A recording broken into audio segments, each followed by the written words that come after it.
Бүгін 9 сынып оқушыларының физика пәнінен 2 тоқсандағы жазылатын БЖБ жұмыстарын қарастыратын боламыз. Бөлім Ньютон заңдарына арналады. Бүгінгі видеомызға лайк басып, комментарий жазып, подписка жасап, видеоны таратуларыңа болады балалар. Сонымен тапсырмамыз Ньютон заңдары бойынша БЖБ жұмыстарымыз. Енді мен сіздерге екінші вариантын, екінші нұсқасын көрсетіп отырмын. Өткен жолы бірінші нұсқа көрсеткеніміз ішінде ал тапсырмалар суретте велосипедтен құлап бара жатқан адамның қозғалысы көрсетілген. Мына бала велосипед алдында бір тасқа соғылған болу керек. Сонда бала алға қарай құлап бара жатыр. Сұрақ: суретте қандай құбылыс бейнеленген?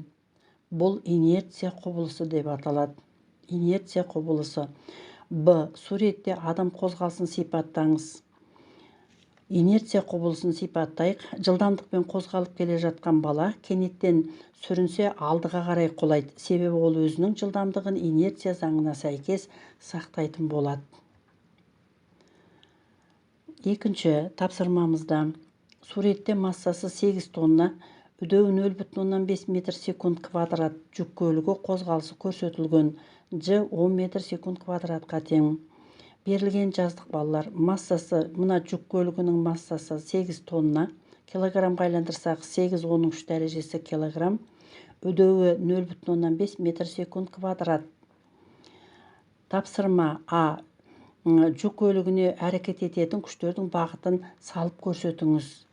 Жүк көлігіне қандай күштер әсер етеді? Біріншіден, двигательдің тарту күші әсер етеді. F тарту күші алға қарай бағытталады. Екіншіден, жүк көлігінің төмен қарай бағытталатын ауырлық күші әсер етеді. Mg. Үшіншіден, мына дөңгелектің жерменен үйкелетін үйкеліс күші бағытталады. Үйкеліс күші әрқашан тарту күшіне қарама-қарсы бағытталады. Төртінші күшті көрсетулеріңе болады. Төртіншісі ең жоғары қарай бағытталатын ең тіреу күші немесе реакция күші. Енді б-сыншы тапсырмада жүк көлігі моторының тарту күшін есептеңіз. Мына жүк көлігінің тарту күші Ньютонның екінші заңы бойынша F тең болады М көбейтілген А. Дененің тарту күші дененің массасы менен алған үдеуінің көбейтіндісіне тең. Олай болатын болса, орнына қоямыз. Массаның орнына 8 оның 3 дәрежесі килограмм келеді. Аның орнына 0,5 метр секунд квадрат болады. Екеуін көбейтетін болсақ, 4000 ньютон немесе тарту күші 4 килоньютон болады балалар. Үшінші тапсырмамызда суретте массасы 40 килограмм және 60 килограмм балалардың қарама-қарсы бағытта қозғалыстары көрсетілген. Балалардың бір-біріне әрекет ететін күштері қандай? Бұл жерде, мына жерде 40 килограммдық және 60 килограммдық бала жіпті тартып тұр. Ал Ньютонның үшінші заңы бойынша денелер түзу сызық бойымен шама жағынан тең, ал бағыты жағынан қарама-қарсы күштермен әсерлеседі. Немесе формуласы E1 тең болады минус F2. Немесе мына жердегі суреттен де көруге болады. Ортасында динамометр тұр балалар. Бірінші және екінші динамометрдің көрсетулері бірдей. Бұл нені білдіреді? Бұл екі жаққа да бірдей күшпенен тартылып жатқандығын көрсетеді. Динамометр күштің мәнін көрсетеді. Олай болатын болса, екеуінің күштері өзара тең деген сұрақты белгілейміз балалар. Б. Суретте балалардың өзара әсерлесуі Ньютонның қай заңымен түсіріледі? Балалардың өзара әсерлесуі Ньютонның үшінші заңымен түсіндіріледі. E1 тең болады минус F2. Бұл Ньютонның үшінші заңы болып табылады. С. Бірінші бала 3 метр секунд квадрат үдеуімен қозғалатын болса, екінші баланың үдеуін есептеңіз. Берілген жазамыз. А1 тең болады 3 метр секунд квадрат. А2-ні табу керек. Ньютонның үшінші заңы бойынша E1 тең болады минус F2 болғандықтан, ал E1 дегенім бірінші балаға әсер еткен күш M1A1, F2 дегенім M2A2, екеуін теңестірдік. Де екінші А2-ні табамыз. А2-ні анықтайтын болсақ, M1A1-ды M2-ге бөлім. Мәндері 40-ты 3-ке көбейтіп 60-қа бөлім. 40 үшкө көбөйтсөм 120, 120-ны 60-ка бөлсөм 2 метр секунд квадрат. Бұл екінші баланың тартып жатқан өдөуі болады. Төртінші суретімізде, төртінші тапсырмамызда суреті көрсөтүлгөндөй созулмайтын жип көмөгүмен блок аркылы М1 4 кг, М2 1,5 кг жүктөрүлгөн блок пен жип салмаксыз. Есептің берілген жаздық. М1 4 кг, М2 1,5 кг. Осы жүктөргө әсер ететін күштөрдү белгіле. Енді бірінші және екінші жүктөрдің төмен қарай бағытталған ауырлық күші болады. М1Ж және М2Ж болатын ауырлық күштері екеуі де төмен қарай бағытталады. Жүктер қандай өдеумен қозғалатындығын анықтау керек. Енді мына М1 жүк ауырлау болғандықтан ол қазір блок арқылы мына төмен қарай қозғалатын болады. Ал керісінше М2 жүк жоғары қарай бағытталатын болады қозғалысы. Сондықтан X өсін біз төмен қаратып алып отырмыз. Мына бірінші дененің ауырлық күші менен X өсі бағыттас болғандықтан таңбасы плюс болады. Ал X өсі менен екінші жүктің ауырлық күші қарама-қарсы болғандықтан таңбасы минус болады.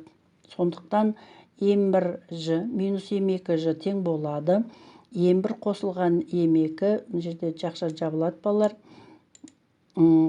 Сондағы аны тапқан кезде М1Ж минус М2Ж-ны М1 менен М2-нің қосындысына бөлеміз. М1-міз 4 кг болған, 10-ға көбейтсем 40, мынау 1,5 кг, 10-ға көбейтсем 15 болады. М1 менен М2-нің қосындысы 5,5. Сонда 40-тан 15 алсам 25, 25-ті 5,5-ке бөлсем 4,5 метр секунд квадрат өдеуменен қозғалатын болады. Міне балалар, бүгінгі сіздерге көрсетіліп отырған 9-шы сыныптағы 2-ші тоқсандағы жазылатын БЖБ тапсырмаларын осындай. Ньютон заңдарын қолдандық. 1-ші, 2-ші, 3-ші заңдарын қолдана отырып, кез келген күштердің мәнін, құбылысты осылай анықтауға болады. Бүгін онымен қоса инерция құбылысын қарастырдық. Міне сұрақтарың болса комментарийға жазып, лайк басуды ұмытпаңдар. 90-ның аяғында жақсы баға алып, сәттілік болсын жұмыстарың. Бүгін 9-ші сыныптың 2-ші тоқсандағы жазылатын БЖБ тапсырмасын талдайтын боламыз.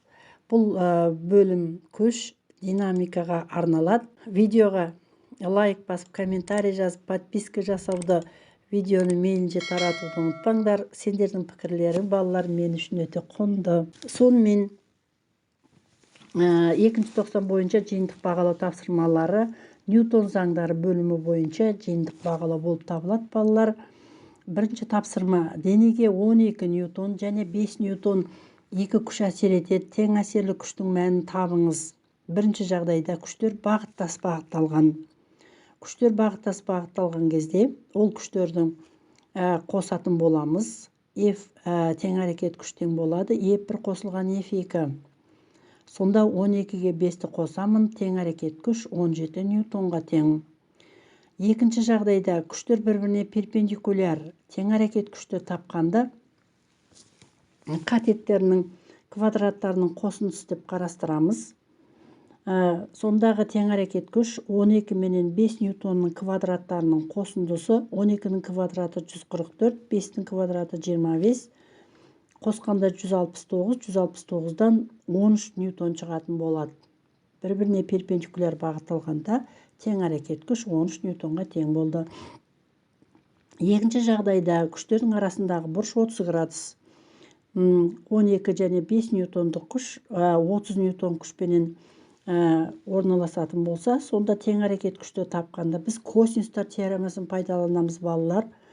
F тең болады түбір астында E1 квадрат қосылған F2 квадрат минус 2 E1 көбейту F2 косинус альфа деген формуланы қолданайық. Мәндерін орнына қоямыз. 12-нің квадраты 144 қосылған 5-тің квадраты 25 минус 2 менен 1 менен f2-нің көбейтіндісі 12 көбейтілген 5 косинус 30 градустан 0,86. Сонда көбейтіп түбірасынан шығаратын болсақ 8,2 ньютон тең әрекет күштің мәнін шығатын болады. Екінші тапсырмамызда көкжиекке 60 градус бұрыш жасап бағытталған 42 ньютон күштің әрекетінен дене горизонталь бет үстінде қозғалады. Егер дененің массасы 4 кг, ал дене мен бет арасындағы үйкеліс коэффициенті 0,3 болса, анықтау керек. Бірінші, денеге әсер ететін күштерді сызып көрсету керек. Денеге әсер еткен күштердің ауырлық центрінен бастап көрсетеміз балалар. Төмен қарай ауырлық күші әсер етеді. Дененің қозғалысына қарама-қарсы жанасу бетінің бойымен үйкеліс күші әсер етеді. Және реакция күші әсер етеді. Және 60 градус бұрыш жасай тарту күші әсер ететін болады. Берілген жаздық. Альфа 60 градус, тарту күші 42 ньютон, масса 4 кг, үйкеліс коэффициенті 0,3. Енді осы күштердің X өсіндегі проекциясын жазу керек. X өсі бойынша F тарту косинус альфа минус үйкеліс күші қарама-қарсы бағытталғандықтан проекциясы теріс болады, F үйкеліс тең болады, ема болдық. Енді Y өсінің бойынша Y өсінің вертикаль ос бойынша проекциясы N минус mg плюс F тарту көбейтілген синус альфа болады. Тіректің реакция күшінің формуласын қорытып шығарамыз. Сондағы N тең болады F тарту синус альфа минус болып барады. mg минус F тарту синус альфа. Мына жерде балалар синус альфа бар. Сондағы дененің А формуласын қорытып шығарамыз. А тең болады F тарту косинус альфа минус нью mg бөлінген масса болып шығады. Сондағы дененің үдеуін табамыз. Аны табу үшін 42 косинус альфа 2-ден 1 0,3 4 көбейтілген 10 бөлінген 4. Сондағы дененің үдеуі 2,25 метр секунд квадратқа тең болып.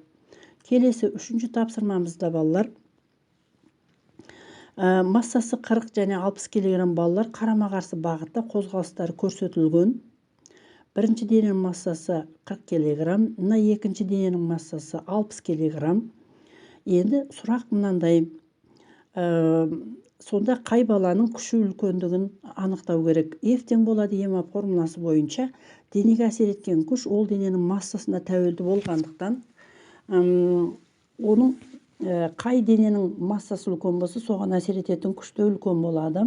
Сондықтан екінші баланың күші үлкен болады. Төртінші тапсырмада суретті түсіндіру керек. Мына вагонда бірінші адам артқа қарай құлап жатыр, екінші адам алға қарай құлап жатыр. Себебін түсіндірейік. Бірінші вагон алға қарай қозғалған, сондықтан адам артқа қарай құлауда. Ал екінші вагон кенет тежелген, сондықтан адам алға қарай құлайды. Бұл инерция құбылысы деп аталады. Бесінші тапсырмамызда балалар формуланы кестеге толтыру керек. Ауырлық күшінің формуласы F тең болады mg болады. Серпімдік күшінің формуласы F тең болады минус kx. Үйкеліс күшінің формуласы F тең болады нью mg болады. Міне балалар, сендерге берілген 5 тапсырмадан тұратын осындай Ньютонның заңдарына байланысты берілген БЖБ тапсырмаларың осындай. 90-ның аяғында сәттілік тілеймін. Осы видеоларды қарап, Ньютонның заңдарын жақсы меңгеруге тілектеспін балалар. Қайырлы күн оқушылар. Бүгін 9-шы сынып оқушылары үшін 2-ші 90-ның аяғындағы жазылатын 90-дық жинақтық бағалау жұмыстарын бастайық. Бөліміміз динамика бөліміне арналады.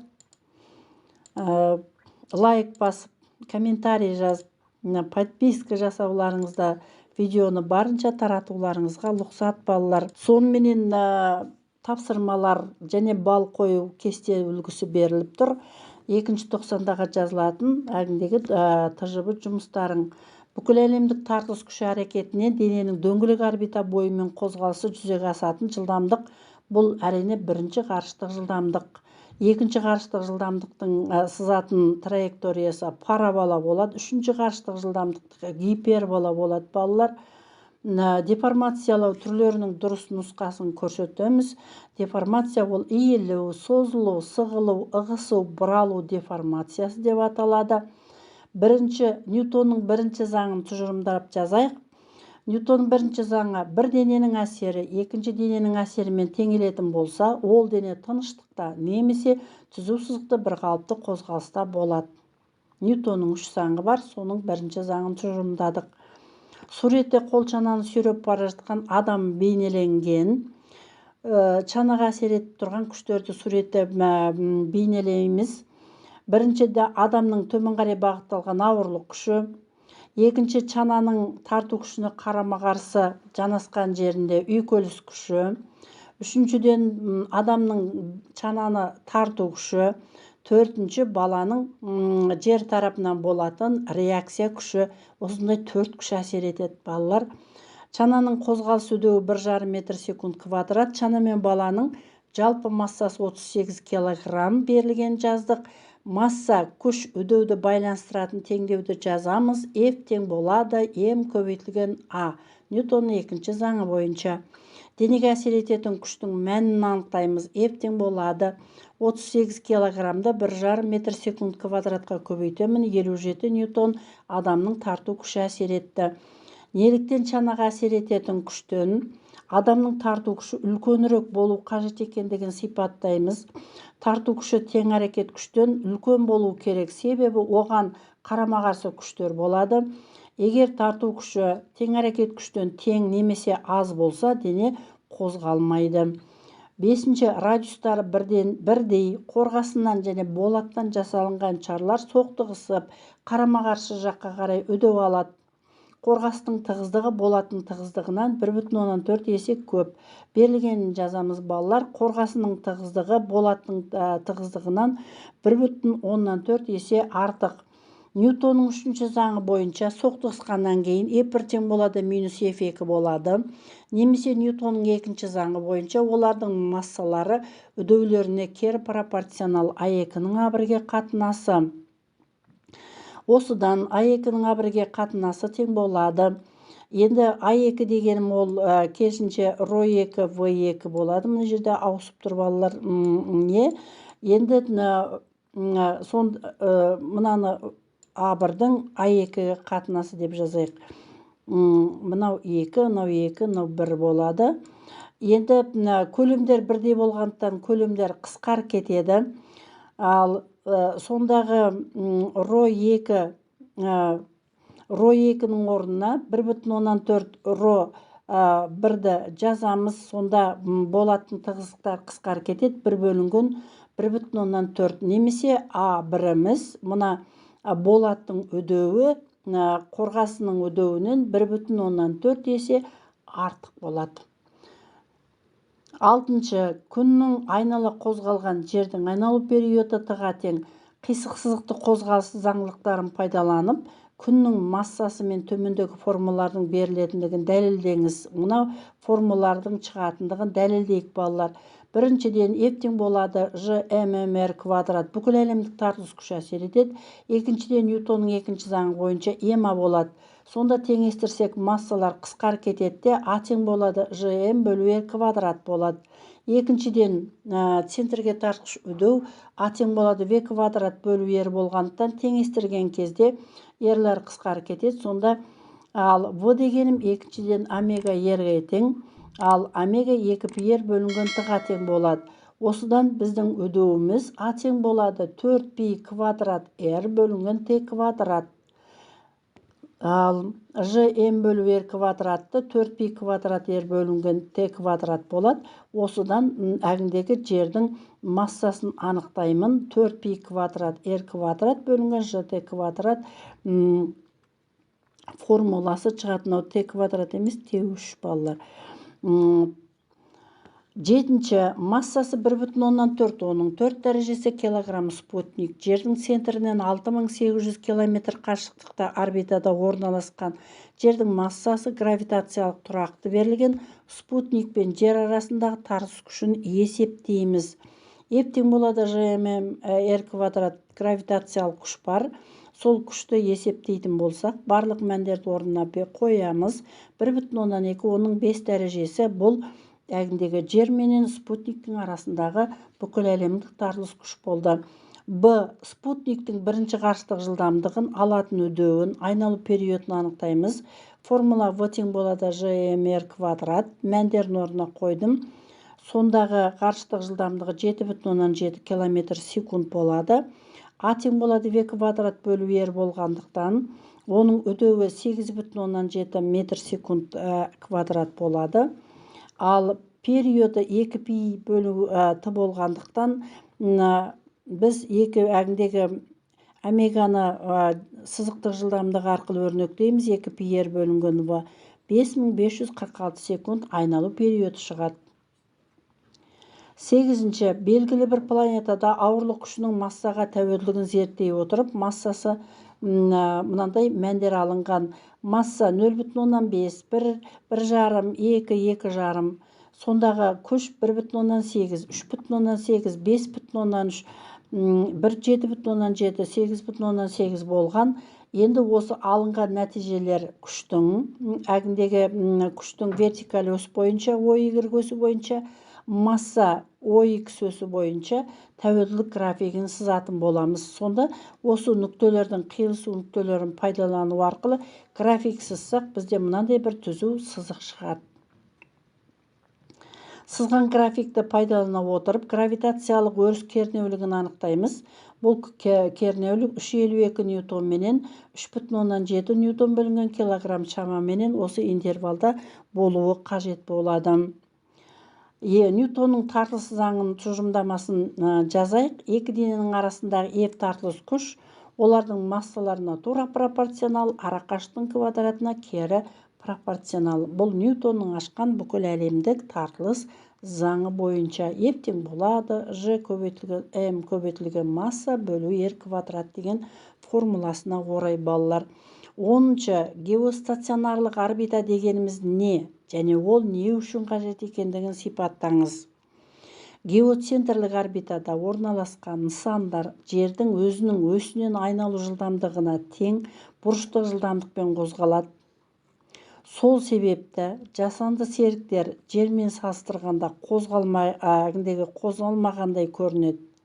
Геоцентрлік орбита геосинхронды орбитаның бір түрі болып табылады және жасанды серіктер орнату үшін қолданады балалар. Мысалы, гео деген жер деген сөз, осы жер орбитасынан тыс жерлер геостационарлық орбита деп аталынады. Ол бізге не үшін қажет екендігін түсіндірдік балалар.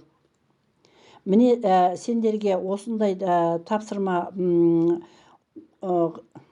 берілген 9 сыныптың аяғындағы жазылатын ТЖБ тапсырмаларың бойынша динамика және Ньютонның заңдары бойынша, бүкіл әлемдік тартылыс заңы бойынша жазылған 90-дық жиынтық бағалау жұмыстарың осындай мәтінменен келуі мүмкін.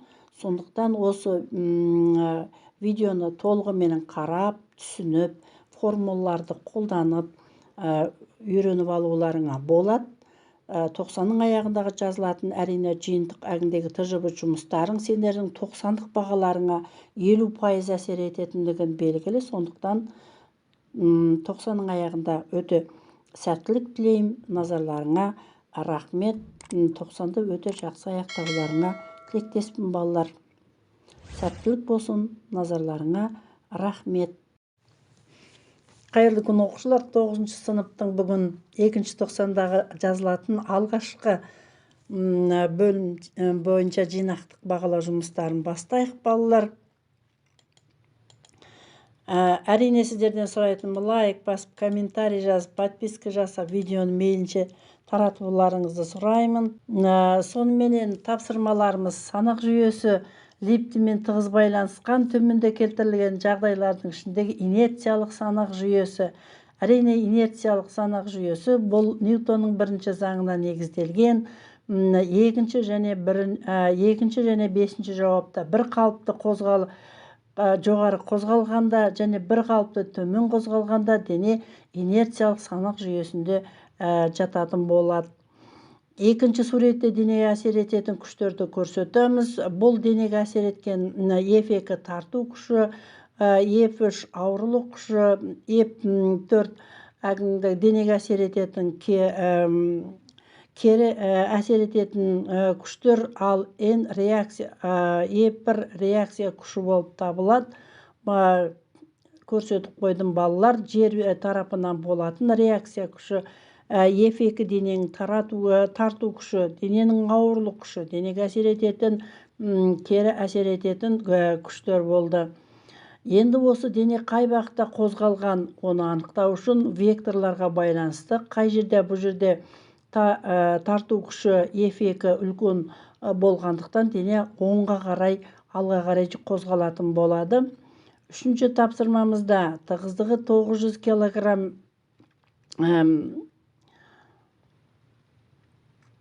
килограмм метр куб, көлемі 20 сантиметр куб болатын мұз кесегі мұз айдынында 10 метр секунд жылдамдықпен 2 секундта сырғанайды. Берілген жаздық. Тығыздығы 900 килограмм бөлінген метр куб, көлемі 20 сантикубты 10⁻6 дәрежесіне көбейтіп метр кубқа қыбыжыға келтіріп қойдық. Сонда массаны табу үшін тығыздықты көлемге көбейтеміз. Тығыздығымыз 900 килограмм бөлінген метр куб, ал көлем 20⁻6 дәрежесі. Сонда 18.000 дәрежесі немесе 18 грамм мәгіндегі мұз кесегінің массасы шығады. Келесі әгіндегі қозғалыстағы мұздың өдеуін табамыз. Жылдамдықпенен уақыт берілген. Өдеу дегенім v-v0 бөлінген Т болғандықтан жылдамдығы 10 метр секунд, уақыт 2 секунд, бастапқы жылдамдық 0-ге тең. Сонда өдеуіміз 5 метр секунд квадрат. Мұз айдындағы түсірілген күшті табу керек. Күш F тең болады ема формуласы бойынша Ньютонның екінші заңын қолданамыз. Массамыз 18⁻³ дәрежесі болған. Осыны 5-ке көбейтеміз. Өдеу тозында 90⁻³ дәрежесі Ньютон мұз айдында жатқан әгіндегі әсер еткен күш шығады. Төртінші, массалы планетаның айналасында массасы М серігі қозғалады. Осы кезде серіктің планетаға гравитациялық тартылыс күші қандай шамаларға тәуелділігін сұрайды. F тең болады G(m(r) квадрат болғандықтан мына тартылыс күш ара қашықтығының квадратына кері пропорционалда, массаларының көбейтіндісіне тура пропорционал. Сондықтан біз мына сысыншы жауапты аламыз. Массаларын көбейтіндісіне тура пропорционал болады. Бесінші, массалары 200 грамм және 150 грамм болатын екі шар бір-бірінен R 30 сантиметр қашықта орналасқан. Олардың арасындағы өзара тартылыс күшін анықтау керек. Гравитациялық тұрақты 6,67 10⁻11 дәрежесі Ньютон метр квадрат бөлінген килограмм квадратқа тең. Берілген жазамыз балалар. Граммдарды айландырамыз. Сонда М1 0,2 килограмм, М2 0,115 килограмм болады. Ара қашықтық 30 сантиметр 0,3 метр болады. Бүкіл әлемдік тартылыс күшін табу үшін F тең болады G(m) көбейтілген М бөлу R квадрат болатын. Ньютонның бүкіл әлемдік тартылыс күшін формуласын жаздық. Мәндерін орнына қоямыз. 6,67 10⁻11 дәрежесі, М1 0,2, М2 0,115 килограмм болған. Ал мына 0,3 квадраттаймыз 0,9 болады. Көбейтіп мәндерін бөлеміз. Сонда 2,2 10⁻11 дәрежесі осы екі дененің арасындағы бүкіл әлемдік тартылыс күші шығатын болады. алтынчы, жер бетінен тік жоғары 20 метр секунд квадрат үдеумен көтерілген ғарыш зымыранының ішіндегі массасы 80 кг ғарышкердің салмағын табу керек. Үдеуі 20 метр секунд квадрат жоғары қарай бағытталған. Массасы 80 кг дене тік жоғары қарай қозғалған А үдеумен жоғары қозғалған кезде формула П тең болады М Ж плюс А болады. Ж-ның орнына 10-ды қойдым. Үдеуім 20-ға тең. 30-ды 80-ге көбейтсем 2400 ньютон. Жетінші есебімізде жердің жасанды серігі болу үшін дене қандай жылдамдықпенен қозғалу керек? Жердің радиусы 6400 километр, жыны 9,8 метр секунд квадрат деп алу керек. Берілген жаздық балалар, қыбыжыға келтіремін. Километр 10-ның 3 дәрежесі болғандықтан 6,4, 10-ның 6 дәрежесі жердің радиусы қыбыжы бойынша. Ал өдеу 9,8 метр секунд. Қолданатын формулам А тең болады В квадрат бөлінген R болғандықтан В квадрат табу үшін әгіндегі жыны R-ға көбейтемін. Сондағы В квадрат түбірдің астына жазылады. В тең болады 9,8-ді 6,4, 10-ның 6 дәрежесіне көбейтемін. Жуықшамен енді 64, 10-ның 6 дәрежесі 64-тен бұл жерде 7,9, 10-ның 3 дәрежесі метр секунд жылдамдық шығады. Не болмаса 7,9 километр секунд әгіндегі жердің жасанды серігінің жылдамдығы шығады балалар. Бағалау критерийлерін ұсынып отырмын. Бұл жерде инерциялық санақ жүйесін ажырату, күштердің бағытын әгіндегі сәйкес оның түрлеріне анықтау, дененің қозғалысын бағытына анықтау, мұздың массасын анықтау, қозғалыстың әгіндегі дененің өдеуін анықтау, күштерді анықтау, гравитациялық күштерді қолдану, бүкіл әлемдік тартылыс заңын қолдануға байланысты салмақтың формуласын жазып, оның әгіндегі адамның салмағын есептей білу, бірінші ғарыштық жылдамдықтың формуланы пайдаланып, дененің бірінші ғарыштық жылдамдығын есептеу болып табылады балалар. Бағалау 13 балл сендерге толық шығарылып жағдайда өте үлгілі 5-тік бағаға орындай аласыңдар деп ойлаймын балалар. Назарларыңызға рахмет. Лайк басып, менің видеома жазылып, толық қарауларыңызды сұраймын. Сәттілік тілеймін. 2-ші тоқсанның алғашқы бұжыбысын жақсы жазуларыңа тілектеспін балалар. Қайырлы күн оқушылар. Бүгін 9-ші сынып оқушылар үшін физика пәнінен 1-ші тоқсандағы жазылатын алғашқы бөлім бойынша жинақтық бағалау жұмыстарын талдайық. Бұл бөлім кинематика негіздері деп аталады, механикалық қозғалысқа арналады. Өте үлкен бөлім, формулалары өте күрделі, сондықтан жақсы мұқият түсініп алуларыңа болады балалар. Сонымен 9-ші сыныптағы кинематика негіздері бөлімі бойынша бірінші тапсырма: суретте жоғары қарай өрмелеп бара жатқан құмырсқаның әр 10 секунд сайын уақытта кейінгі координатасы көрсетілген. Міне мына бірінші бөлікте, екінші бөлік, үшінші, төртінші бөліктегі құмырсқаның жүріп өткен жолдары сызғышпен көрсетіліп тұр, және уақыттары бар. Әрбір бөліктерді бірдей 10 секундта жүріп өтіпті. Енді төртінші уақыт бөлігіндегі жылдамдықты анықтау керек. Мына төртінші бөліктегі жылдамдықты анықтау үшін біз есті тыға бөлеміз. Сондағы есіміз бұл енді сызғыштан көріп тұрсыздар. 6 мен 7-нің арасы 1 сантиметр. 1 сантиметрді 10 секундқа бөлемін уақытына 0,1 сантиметр секунд болады. Орташа жылдамдықты анықтайтын формуланы жазыңдар. Бізде 4 бөлік болғандықтан S1, S2, S3, S4-ті қосып, әгіндегі барлық кеткен уақыттың қосындысына бөлеміз. Бірінші және үшінші уақыт бөлігіндегі құмырсқаның орташа жылдамдығы. Бірінші бөліктегі құмырсқаның жылдамдығын табу керек. S1-ді Т1-ға бөлемін. Бұл жерде құмырсқа 2 сантиметр жол жүріпті. кеткен уақыты 10 секунд болған 0,2 сантиметр секунд болады. Ал үшінші бөлікте де 2 сантиметр жол жүрген, демек мен 2 сантиметрді 10-ға бөлемін, 0,2 сантиметр секунд болған. Келесі екінші тапсырмамыз. Автомашина 54 км сағат жылдамдықпен координаталар басынан кері бағытта қозғалып келеді.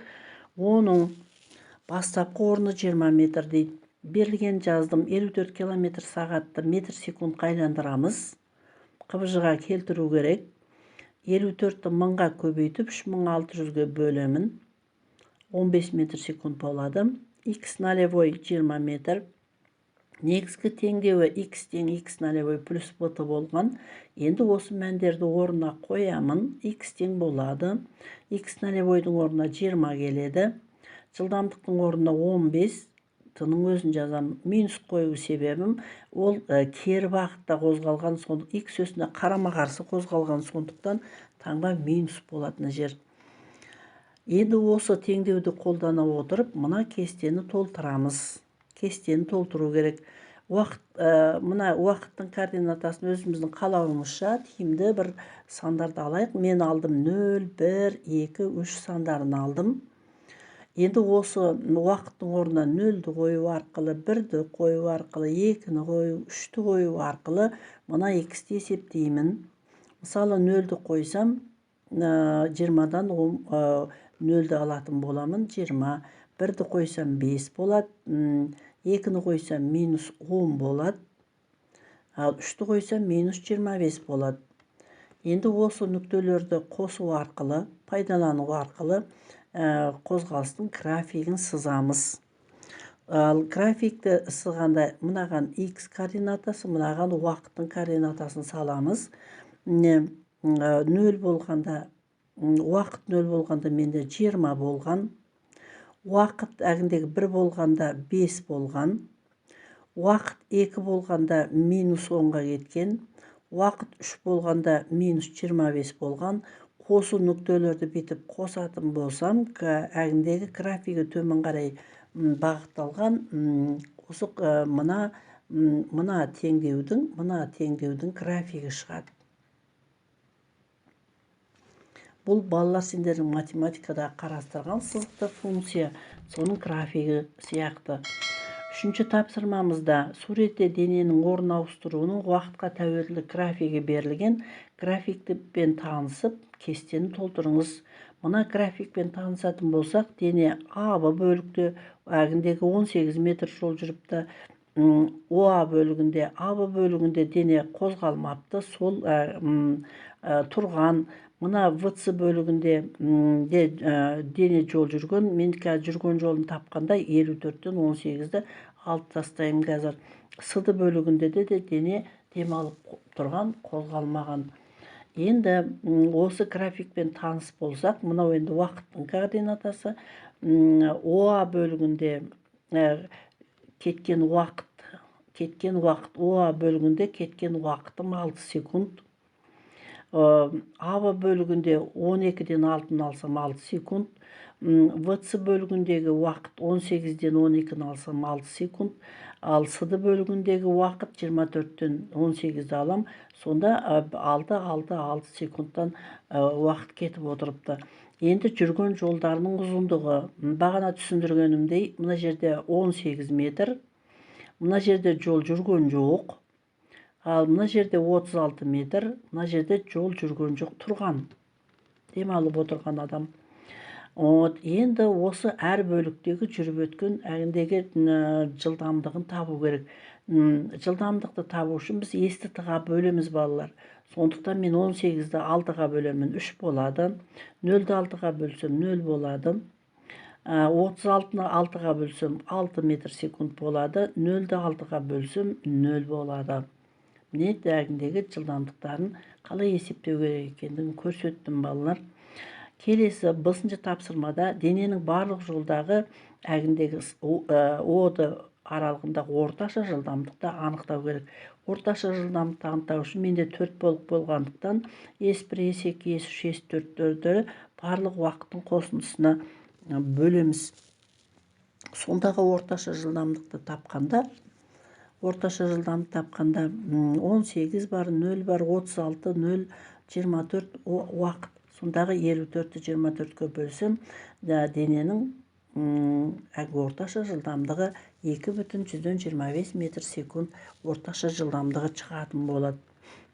Енді осы тапсырмаларға балалар біз не істедік, не істей аламыз, қандай қателік жібермеу керектігіне байланысты мынандай дискриптор ұсындым. Қозғалыстағы дененің жылдамдығы мен орташа жылдамдығын есептеу кезінде оқушы қозғалыстағы дененің жылдамдығын есептеу керек.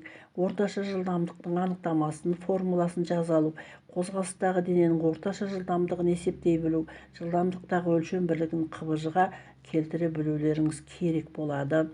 Дене координатасының әгіндегі уақытқа тәуелділік графигін тұрғызғанда нені ескеру керек? Бұл үшін бізге алдыменен әгіндегі қозғалыс теңдеуін жазу керек. Біз жаздық, кестені толтырдық, соның кейін график сыздық, ол түзу сызық болып келетіндігіне көзіміз жеткіздік. Графикті қолданып әр бөлікте кеткен уақытты таба білдік. Әр уақыт бөлігінде жүрген жолды таптық, әр жол бөлігіндегі жылдамдықты таптық. Соның кейін орташа жылдамдығын таптық балалар.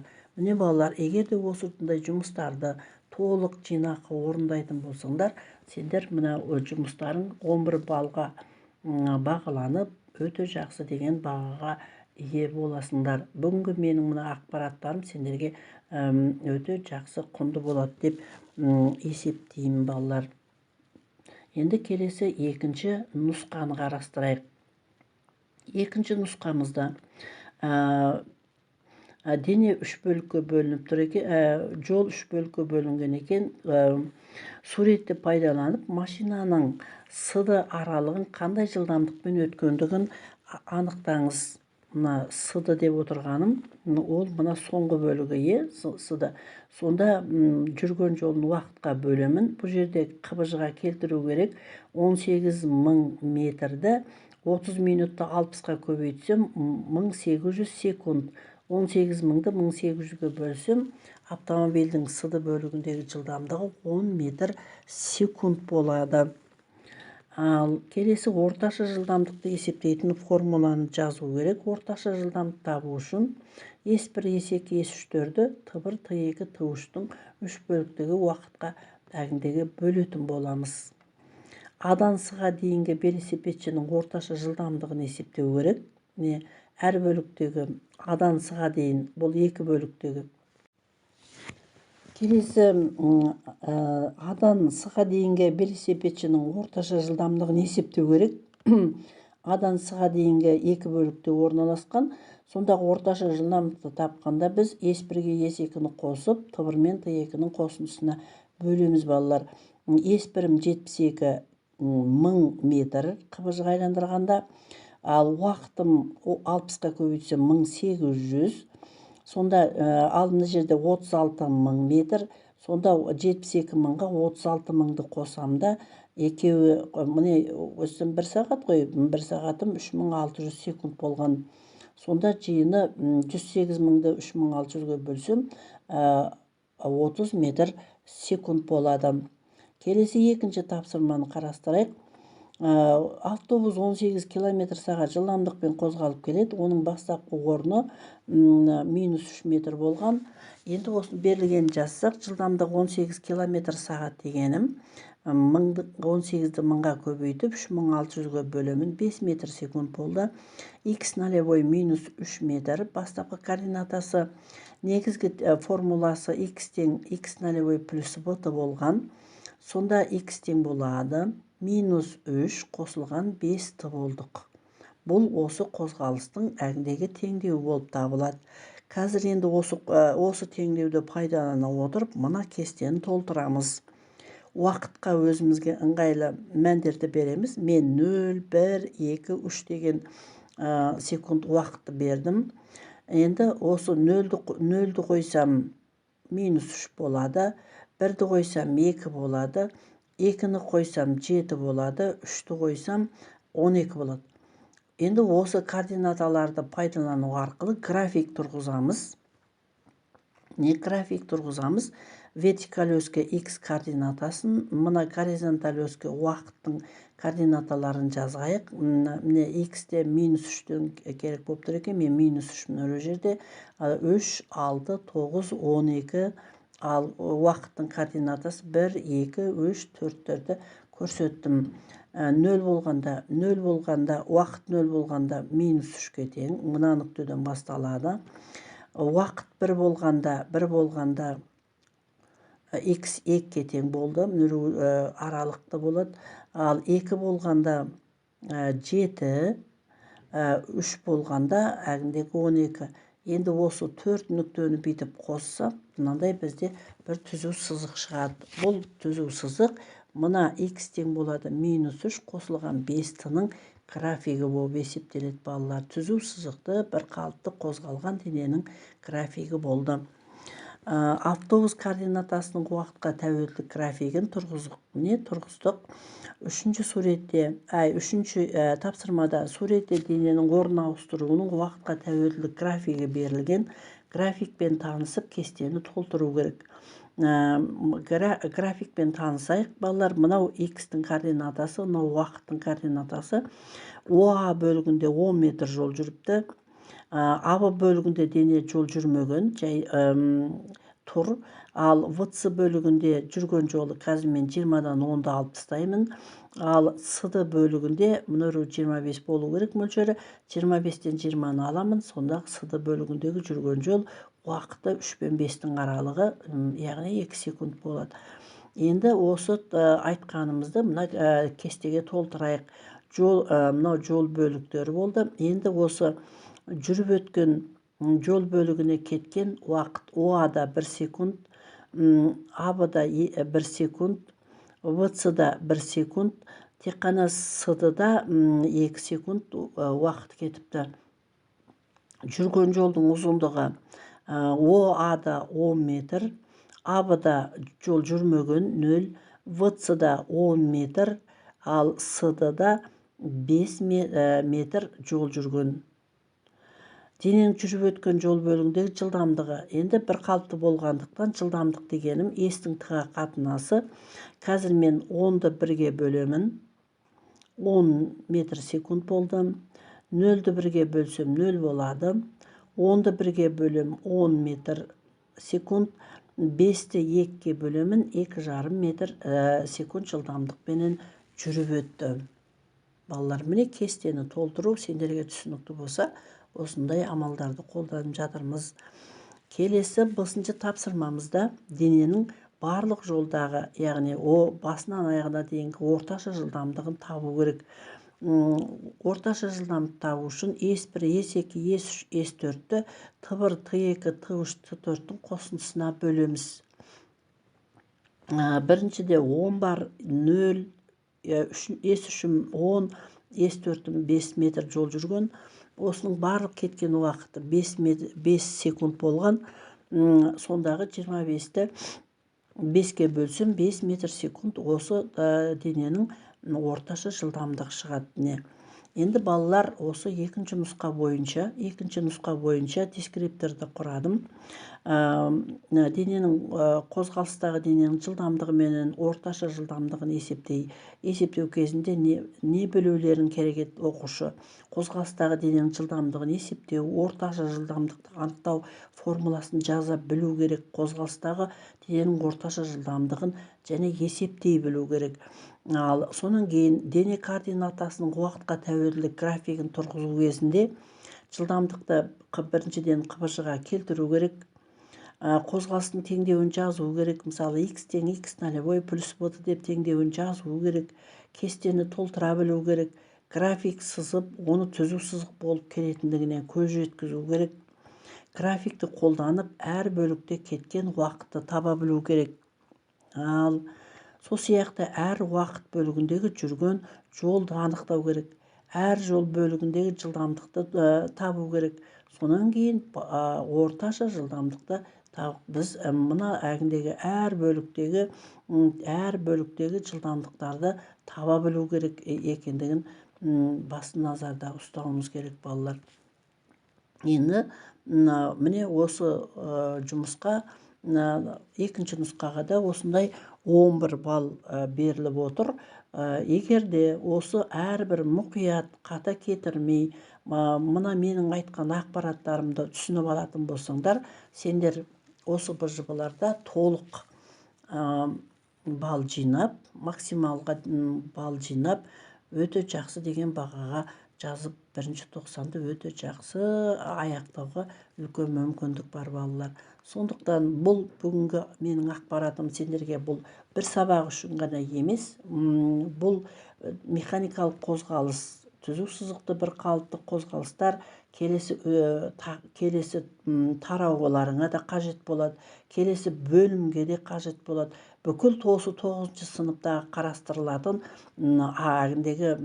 теорияларға, материалдарға өте қажет болады.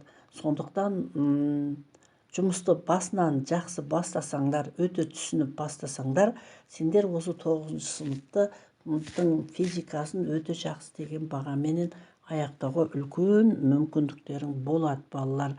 Назарларыңа рахмет. Бүгінгі менің ақпаратым ұнаса, менің каналыма жазылып, келесі әгіндегі видеоларды қарап, лайк басып, тіркеліп жүрулеріңді сұраймын. Күндеріңе сәттілік тілеймін, балалар. Назарларыңа рахмет. Қайырлы күн, оқушылар. Бүгін 9-шы сынып істер үшін бірінші тоқсанда жазылатын 90-дық жинақтық бағалау жұмыстарын ұсынып отырмын физика пәні бойынша. Бұл осы 9-шы сыныптағы алғашқы жазатын тжб-ларың болып есептеледі, балалар. Соныменен жұмыс бірінші тапсырмасы үдеудің теңдеуін анықтаңыз. А тең болады В минус В нолевой бөлінгенде бұл үдеудің формуласы болып есептеледі. Бұрыштық жылдамдық пен сызықтық жылдамдықтың арасындағы байланыс теңдеуін анықтау керек. В тең болады омега R. Планетаның радиусы векторы бірдей уақыт аралығында шамалары бірдей аудандар сызып шығады. Бұл Кеплердің үшінші заңы екендігі. Бұл нешінші заңы? Бұл Кеплердің екінші заңы, аудандар заңы деп аталады.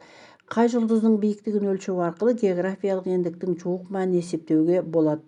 Әрине, темірқазық жұлдызы арқылы. Төменде жылдамдықтың уақытқа және жүрілген жолдың уақытқа қатысты тәуелділік мына графиктер берілген. Анықтау керек. Жоғарыда көрсетілген графиктің қозғалыс түрін ажыратыңыз. Бірінші график дене үдемелі қозғалыс жасайды. Жылдамдығы 0-ден әгіндегі 4 секундтың ішінде 6 метр секундқа дейін артып бара жатыр.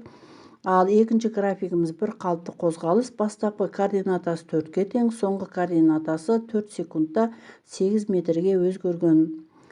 Енді осы графиктердің теңдеулерін жазу керек. Бірінші үдемелі қозғалыс болғандықтан В тең болады В нолевой плюс АТ формуласы бойынша бізде В нолевой 0-ге тең, үдеу В минус В нолевой бөлінген Т формуласы бойынша анықтап аламыз. Немесе қазір мына жерде 6-ны 4-ке бөлсем, үдеуім 1,5 метр секунд квадрат. Сонда орнына қойсам В тең болады 1,5 Т. Ал екінші графиктен X тең X нолевой плюс В Т теңдеу бойынша жылдамдықты табамын. X-тан X нолевойды алып Т-ға бөлетін болсам 1 метр секунд. Сондағы X-тің теңдеуі 4 қосылған 1 Т болады. 6-шы тапсырма бойынша дененің қозғалыс теңдеуі берілген. X тең болады 20 қосылған 5-ті қосылған 6 Т квадрат. Әрине, бұл үдемелі қозғалыстың қозғалыс теңдеуі. 20 ол бастапқы координатасы болады, 5 бастапқы жылдамдығы болады. Мына жерде үдеудің мәні тұрады. Бастапқы координатасы 20 метр, ал В нолевой 5 метр секунд. Келесі тапсырмамызда осы жылдамдықтың уақытқа қатысты теңдеуін жазу керек. Үдемелі қозғалыс кезінде жылдамдықтың теңдеуі В тең В нолевой плюс АТ болатын. Сондағы орнына қойсам, В нолевойдың орнына 5-ті қоямын, ал үдеуім 12 болады. 5 қосылған 12-ті үдеудің жылдамдықтың теңдеуі болып табылады. Ал сондағы үдеудің мәні 12 метр секунд квадратқа тең. Демек мына жерде 6 дегенім ол а бөлінген 2. Демек нешені 2-ке бөлгенде 6 шығушы еді? 6, 12-ні. 2 секунд өткеннен кейінгі орын ауыстыруын жазыңдар. Орын ауыстыру дегенім x-тан x нолевойды алып тастаймын. Демек мынадан x нолевойын алып тастасам, бұл соңғы координатасы немесе орын ауыстыру шығады. 5t плюс 6t квадрат бұл орын ауыстыру болып табылады. Енді t-ның орнына 2 секундты қою арқылы орын ауыстыру векторын есептеймін. Сонда 34 метр болады. 7-ші тапсырмада вертикаль өске қатысты горизонтал бағытта айналатын тегістеу дөңгелегінің диаметрі 0,12 метр болған. Дөңгелектің шеткі жағындағы P нүктесі белгіленген. Дөңгелек минутына 1200 айналым жасайды. Анықтау керек. Берілгенін жаздым балалар. Бұрыштық жылдамдық омега тең болады 2 пи нью формуласы бойынша. Ньюді бөлік есептеп аламын. N-нің кішкентайтыға қатынасы 1200-ді 60-қа бөлсем 20 шығады. Сондағы омегам 40 пи радиан секунд болды. Ал өдеуі а тең болады v квадрат көбейтілген r формуласы бойынша бұл 9465 метр секунд квадрат болды. Суретте велосипедші қозғалысты А нүктесінен бастайды және А, В, С, Д, Е траекториясы бойынша қозғалады. Мына жерде бұлай қозғалыс жасаған. Енді радиусы 4 метр айналмалы велосипедші 6 метр секунд жылдамдықпен қозғалады. Д нүктесіндегі жылдамдықпен центрге тартқыш өдеуінің бағытын суретке салып көрсетіңдер дейді. Сонда мына Д нүктесінде жылдамдықпенен өдеу центрге қарай бағытталады, бір-біріне перпендикуляр бағытталады. Өдеу центрге қарай, жылдамдық оған жанама. Жазып қойдым, жылдамдық жанама бойымен салу керек, ал өдеу центрге қарай бағытталу керек. Велосипедшінің өдеуін анықтадым. Ол 36-ны 4-ке бөлдім, 9 метр секунд квадрат шықты. Егер жылдамдық 2 есе кемісе, радиус өзгермесе, центрге тартқыш өдеу қалай өзгереді? А тең болады v квадрат бөлу r формуласы бойынша өдеу жылдамдықтың квадратына тура пропорционал болғандықтан жылдамдық 2 есе кемісе, онда өдеу 4 есе кемейді. Демек ол бұрын 9 болса, 4-ке бөлсем, онда 2,25 метр секунд квадратқа тең болады. Енді вега жылдық параллаксы 0,12 минутқа тең. Олай болатын болса, параллакстың жұлдызына дейінгі қашықтықты парсекпен анықтасақ 8,131 парсекке тең. Вега жұлдызына дейінгі қашықтық жарық жылыменен анықтау керек. Есептеу келе 27,1 жарық жылына тең болады. Модул бойынша тұрақты жылдамдықпен қозғалып бара жатқан мотоциклшінің қозғалыс траекториясында көрсетілген нүктелердің қайсында центрге тартқыш өдеу максимал мәнге ие болады? Жауабын түсіндіру керек. Мына жерде мысалы мотоциклші былай қарай қозғалып келе жатыр. Сонда мына V нүктесіндегі өдеуменен өдеу А нүктесіндегі өдеуден үлкен болады және ол Б нүктесіндегі ол А нүктесіндегі өдеу Б нүктесіндегі өдеуден үлкен болады. Себебі бірдей жылдамдықта А тең болады v квадрат бөлу r центрге тартқыш өдеу шеңбер әгіндегі радиусына кері пропорционал болады. Қайсының радиустарына керісінше болады. Зертханалық жұмыс жасау барысында білім алушы көлбеу жазықтық арқылы қозғалған арбашаны бақылап, оның жүрген жолын және қозғалыс уақытын кестеге жазды. Сонда оның әгіндегі 0,05, 1, 1,5, 2, 2,5 әгіндегі секундтың ішінде дененің 0 әгіндегі 3 сантиметр, 14 сантиметр, 27, 49, 79 сантиметрге орын ауыстыратындығын жазып алды. Зерттеу жұмысында жүрген жолын S уақыттың квадратына Т квадрат тәуелділігінің графигін салыңдар. Сонда біз мына сандарды әгіндегі квадраттай отырып, S-тің уақытқа қатысты графигін салдық. Сонда мынандай әгіндегі түзу сызық шықты балалар. Бұл пайдалана отырып, графикті пайдалана отырып, әгінде градиентті және оның өлшем бірлігін анықтадық. Бұл жерде градиент 0,245 метр секунд квадрат пенен 0,256 метр секундтың аралығында біз градиентті және оның өлшем бірлігін анықтадық, балалар. Міне барлығы осындай 11 жұмысы бар. Бірінші тоқсанға арналған ТЖБ жұмысының жалпы мәтіні осындай болады. Барлығы 30 балл болады. Әрбір жұмысқа өзінің әгіндегі бағалау реттері көрсетілген. Бүгінгі менің видеом сіздерге берген мағлұматтарым ұнаса, менің каналыма келіп, келесі әгіндегі сабақты жіберіп алмауларыңызды сұраймын. Бірінші тоқсанға арналған ТЖБ-ны өте жақсы жазуларыңа тілектеспін. Лайк басып, комментарий жазып, тіркелулеріңді сұраймын. Сәттілік.